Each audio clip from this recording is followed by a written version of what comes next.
Hello everyone, welcome to aspirant exam study. मैं विजय अपने channel पर आप सभी का स्वागत करता हूं। आज की हमारी क्लास जो लेखपाल का डीवी कार्यक्रम जो संपूर्ण जारी हो गया है उसके बारे में चर्चा करेंगे हम कि उसके 4 प्रपत्र कैसे डाउनलोड करना है और उन्हें कैसे भरना है उसके बारे में चर्चा होगी। और लेखपाल जो डीवी स्किप अभियान चल रहा है उसके बारे में होगी।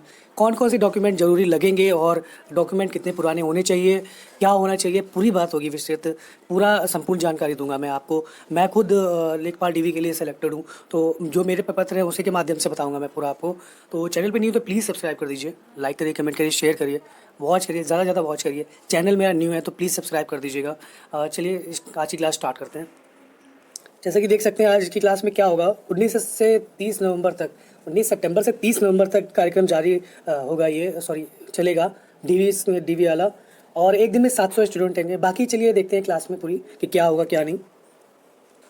सबसे पहले आपको गूगल क्रोम खोलना है। गूगल क्रोम में जाके upsc.gov.in उसमें सर्च मारना है तो एक साइट खुल के आ जाएगी आपके पास। और उसके बाद सीधे होम पेज पे चले जाइएगा। इसके जाएंगे तो आपके पास कुछ ऐसा आएगा, ये इस तरह का।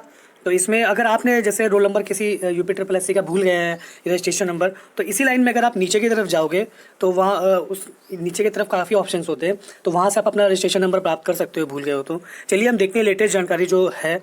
जब नीचे नीचे स्क्रॉल करोगे आप ऊपर से रजिस्ट्रेशन होम पेज पे जाके तो आपको ये मिलेगा राजस्व लेखपाल। इस पर आप क्लिक करोगे तो आप डायरेक्ट उस फिल करने के लिए पहुंचोगे, जहाँ से आप registration number, date of birth fill करके आराम से उस प्रपत्र तक पहुंच सकते हो। चलिए मैं बता देता हूँ।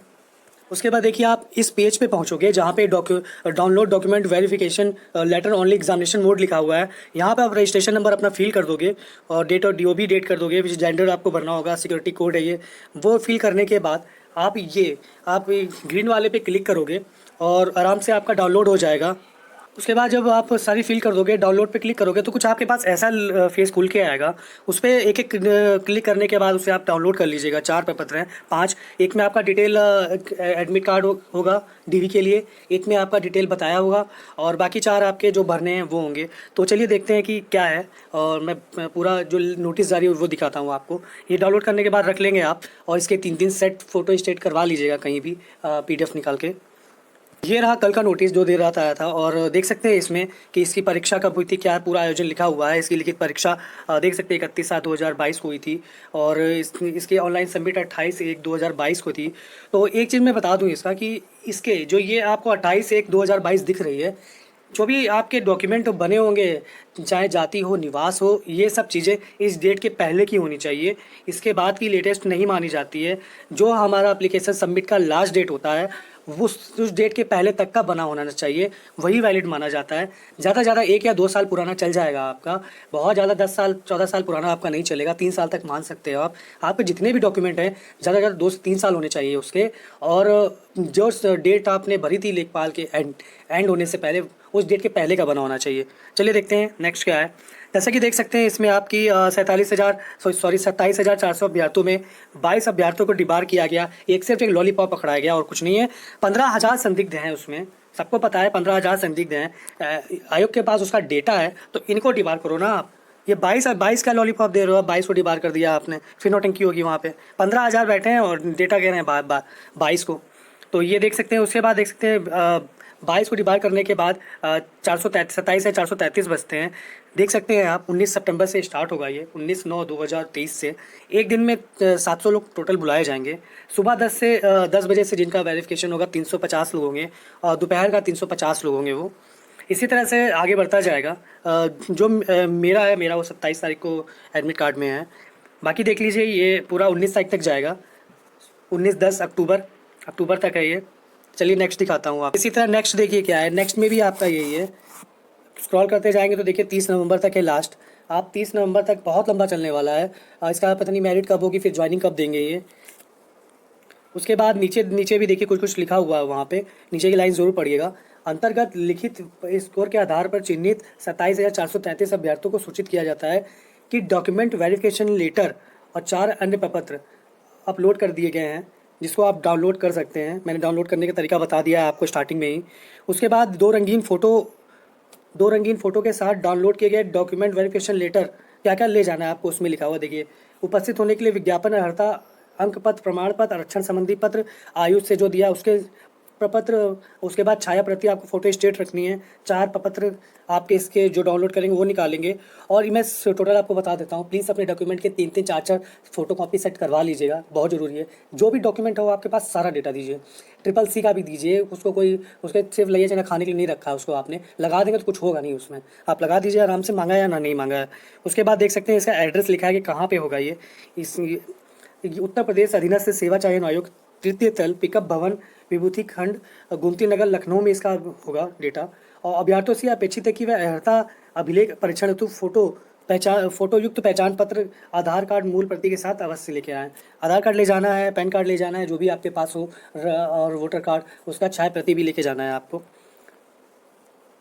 उसके बाद देखिए, जिन अभ्यर्थियों का मान लीजिए किसी कारणवश छूट जाता है उनके लिए कुछ लिखा है इसमें, सेकंड लाइन से देखिएगा। इसकी जानकारी लिखित रूप, अगर देखिए सूचित किया जाता है कि किसी कारणवश यदि कोई अभ्यर्थी निजी तिथि के ऊपर अनुपस्थित रहता है तो उसकी जानकारी उसे लिखित रूप में अभ्यर्थियों द्वारा 30/11 को 11 बजे देनी होगी और दी जाएगी। और इसकी अनुमति के उपरांत ही आपका 30/11 को ही उसी दिन होगा आपका वेरिफिकेशन और उपस्थित होने का अवसर प्रदान किया जाएगा। और इसके अतिरिक्त कोई और अवसर नहीं दिया जाएगा, लिखा है इसमें।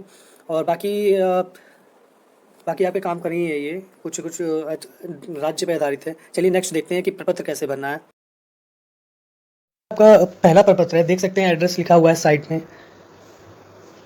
उसके बाद यहाँ पे फ़ोटो चिपकाने के लिए है, यहाँ पे नवीनतम जो फ़ोटो है वो चिपकाएंगे आप और स्वप्रमाणित करेंगे। स्वप्रमाणित जब भी लिखने का मतलब आता है तो आपको ऐसे करना है कि यहाँ से साइन होता हुआ यहाँ जाए, आधा इसमें आधा उसमें होना चाहिए। फिर चलिए नेक्स्ट देख लेते हैं क्या है इसमें।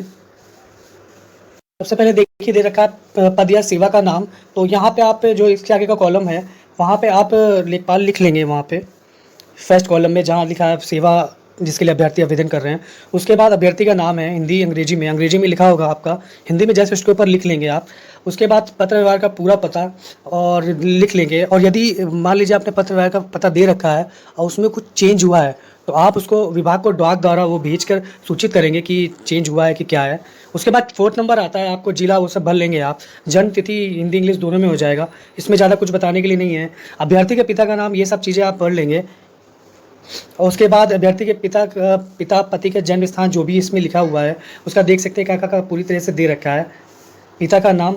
और उसके बाद 7वें नंबर पे देखिए दे रखा है विवरण आपका, क्या अभ्यर्थी अथवा अभ्यर्थी के पिता जन्म तथा उसके आवास से भारतीय नागरिक हैं, पूरा आपको यस करते जाएंगे आप यहाँ पे।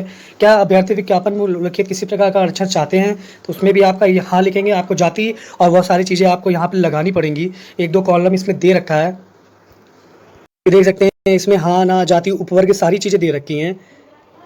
उसके बाद इसमें आता है क्या अभ्यर्थी विवाहित है कि नहीं, उसका अपना सेल्फ का विवरण देना है। उसके बाद जो मेन आता है, आप देखिए आपको कहीं अगर समझ में नहीं आ रहा है किसी पॉइंट पे तो आप हाई स्कूल इंटर तक का चीज़ें ज़रूर भरिए, क्योंकि UPSSC में इंटर के बाद की चीज़ें मांगी गई थी और लेखपाल में भी, इसलिए मैं बता रहा हूँ। कहीं भी अगर आप स्नातकोत्तर में या फिर ग्रेजुएशन में कुछ प्रॉब्लम हो रही है तो हाई स्कूल इंटर का भर दीजिए। यहाँ सबसे पहले आप वहाँ के 6 सभी विषय भर देंगे हाई स्कूल इंटर का। उसके बाद आप श्रेणी व ग्रेड आएगा, वर्ष आपको क्या है, प्राप्तांक आप प्रतिशत यहाँ पे भरा जाएगा आपका, प्राप्तांक आपने कितने पाए कितने में से, उसका प्रतिशत या डायरेक्ट प्रतिशत भर दीजिएगा आप, ज़्यादा चक्कर में मत रहिएगा। जो भी आपके 80-90 या फिर 70-80 जो भी आए हैं वो हो जाएगा। उसके बाद प्रपत्र वहाँ संख्या होती है वो भर देंगे। ये प्राप्त विशेषता विवरण, इसका मतलब होता है कि आपने किसी सब्जेक्ट में डिक्टेंशन पाई हुई है कि नहीं, अगर डिक्टेंशन पाई है तो आप वो इसका विवरण देंगे। जैसे हिंदी हाई स्कूल में कितने विषय में पाई तो उसका विषय का नाम लिख दीजिए आप, तो इस तरह होगा। चलिए फिर नीचे देख लेते हैं, खेल कूद व्यायाम में प्रवीणता के आपने कहीं भाग लिया है या प्रमाण पत्र आपको मिला है तो उसका विवरण आप दे सकते हैं यहाँ पे। उसके बाद अभ्यर्थी अपनी विविगत वर्तमान नियुक्ति, अगर कहीं आप गवर्नमेंट या जॉब कर रहे हैं आप तो उसका विवरण आप यहाँ पे देंगे, आपको पूरी डिटेल यहाँ पे भरनी होगी। नहीं दे रहे हैं तो सीधी सी अगर नहीं है कुछ तो आप NA लिखा जाता है, जहाँ पे आपके पास जो चीज़ नहीं है या आप नहीं बताना चाह रहे हैं तो आप सीधे NA लिख दीजिए। उसके बाद देखिए क्या आता है, उसके बाद प्रदत्त प्रमाण पत्र संख्या आती है, तो यहाँ पे भी आप हाई स्कूल इंटर का भर देंगे, ग्रेजुएशन का अगर आप देना चाहें तो, लेकिन हाई स्कूल इंटर का अवश्य भरेंगे। प्रमाण पत्र हाई स्कूल लिख के प्रमाण पत्र संख्या लिखे यहाँ पे हाई स्कूल, फिर प्रमाण पत्र संख्या। उसके बाद प्रदत्त मतलब आपने NCC किया है कि कोई स्पेशल कोर्स किया हो या NCC के टाइप का कुछ देश सेवा के टाइप के कुछ किया हो, प्रादेशिक वाला, जैसे प्रादेशिक टेस्ट देते हैं वो सब, तो उसकी डिटेल इसमें भरेंगे आप। उसके बाद एक अभ्यर्थी ने ट्यूटोरियल से इस आर्मी का दे रखा है, आर्मी का आपने नहीं किया है तो छोड़ दीजिए वैसे ही। अगर आपको कुछ समझ में नहीं आ रहा है तो आप वैसे ही छोड़ दीजिए। आप सेंटर पे जाके जहाँ पे डीवी होना है वहाँ पे पता चल जाएगा आपको। सबसे अच्छा तरीका या पता है तो एनए लिख दीजिए, नहीं पता है तो छोड़ दीजिए, डाउट है तो। उसके बाद यहाँ पे है कि न्यायालय में दंड तो नहीं किया गया है वगैरह वगैरह इसमें दे रखा है। उसके बाद आता है कि आपने चालान जब करवाया था इसके आवेदन करते समय उसका विवरण मांगा है इसमें। चालान संख्या मांगी है, धनराशि कितनी थी, तिथि, जनपद, किस बैंक का नाम क्या है। अगर आपको नहीं पता है तो ये भी आप छोड़ दीजिए सीधे। मैं कहूँगा आप छोड़ दीजिए, आप एनए मत लिखिए, आप सीधे छोड़ दीजिए, वहाँ जाके भर लीजिएगा जो बताएंगे वो। उसके बाद यहाँ पे आपको घोषणा पत्र आ जाता है जिसमें आप अपना नाम लिख लीजिएगा और उसके बाद बाकी चीज़ यहाँ भी पूरा नाम लिख लीजिएगा आप। यहाँ नाम लिख लीजिएगा और यहाँ लिख लीजिएगा, ये चीज़ छोड़ दीजिएगा, ये वहाँ जाके भरिएगा बाद में।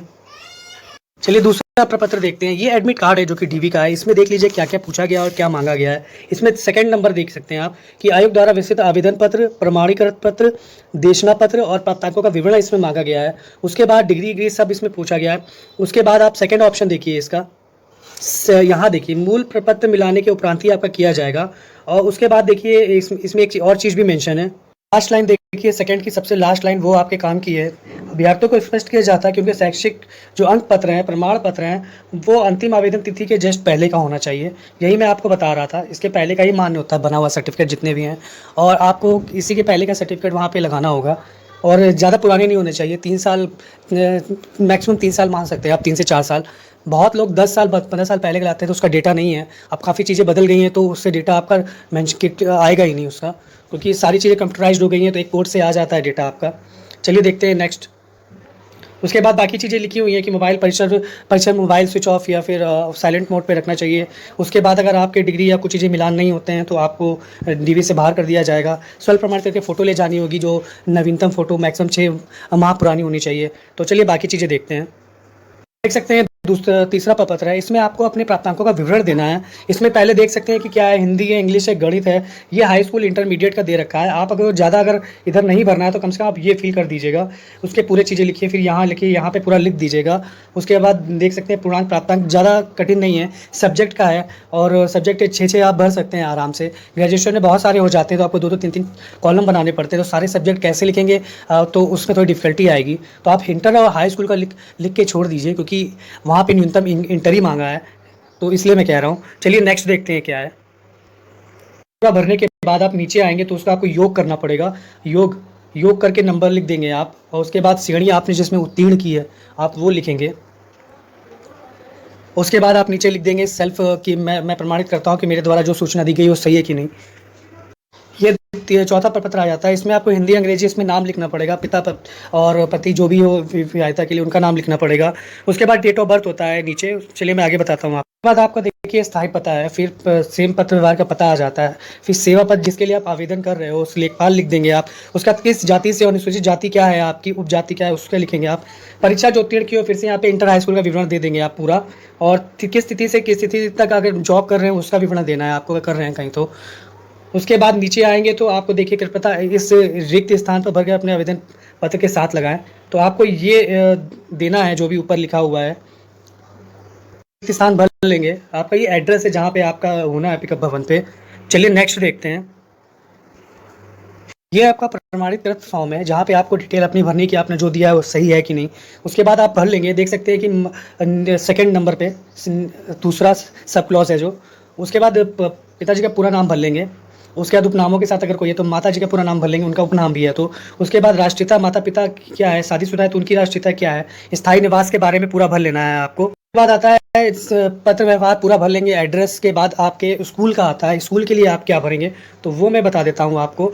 शैक्षणिक स्कूल की देखिए इसमें क्या लिखना है कि शैक्षणिक योग्यता है जिसमें उम्मीदवार को 15 वर्ष की आयु, सबसे ऊपर की लाइन पढ़िए, 15 वर्ष की आयु से शिक्षा प्राप्त करने के स्थान और स्कूल कॉलेजों में व्यतीत किए गए वर्ष दिए गए हैं तो उसमें ही विवरण भरना है आपको। आप इस आयु में कौन सी कक्षा में थे तो आप जो भी भरेंगे यहाँ पे उसका नाम भी लिखेंगे, हाई स्कूल नाम। प्रवेश का दिनांक आपको नहीं पता है तो आप छोड़ दीजिएगा, या आपको छोड़ने का दिनांक नहीं पता है तो वो आप छोड़ दीजिएगा। परीक्षा जो पास की उसका नाम लिखेंगे आप, हाई स्कूल जो भी है आपका। और उसी तरह इंटर, दो चीज़ें आपको मेंशन करनी ही है, हाई स्कूल इंटर बहुत ज़रूरी है क्योंकि उसी के आधार पर मांगा गया था, उसी के आधार पर मैं भी बता रहा हूँ आपको। ये आप भर लेंगे। उसके बाद कार्यालय फॉर्म में यदि कोई विवरण पते या कोई उम्मीदवार पहले से ही काम करता हो तो उसका आपको विवरण देना है कि वहाँ पे कोई आपका कोई सगा संबंधी तो काम नहीं कर रहा है। उसके बाद आपके अपनी चीज़ों के बारे में बताना है, सॉरी उन्हीं की चीज़ों के बारे में बताना है आपका, सॉरी उम्मीदवार जो काम कर चुका है उसके बारे में आपको पूरा विवरण देना है। तो अपनी जॉब के बारे में, कब से कब तक है, पिछली नौकरी क्या थी आपकी, ये भर लेंगे। उसके बाद समय NA लिखना है आपको, या फिर मत लिखिएगा या फिर काट दीजिएगा यूँ। सबसे इसमें सीधे से पूछा है कि न्यायालय द्वारा आपको या किसी चीज़ में फंसे तो नहीं हैं, आपके दंड तो नहीं दिया गया है, उसके बाद भरते समय आपके खिलाफ़ कोई केस तो नहीं चल रहा है। तो इन सब चीज़ों को जो आपको नहीं है तो छोड़, एक तो 2 तरीके खाली छोड़ दीजिए, एक NA का तरीका होता है, और कुछ नहीं समझ में आ रहा तो क्रॉस कर दीजिए यूँ क्रॉस कर देंगे, एक लाइन, बहुत सारी लाइन नहीं, एक लाइन कर देंगे तो हो जाएगा इससे। चलिए उसके बाद घोषणा पत्र घोषणा नीचे आ जाती है कि मैं इस बात की घोषणा करता हूँ कि आवेदन पत्र में जो भी दिया गया है वो सही है, तो उसके द्वारा सत्य विवरण पाया जाता है। तो ये 4 प्रपत्र थे, कैसे भरना है मैंने आपको बता दिया है पूरा, कन्फ्यूज़न आपको नहीं होनी चाहिए अब।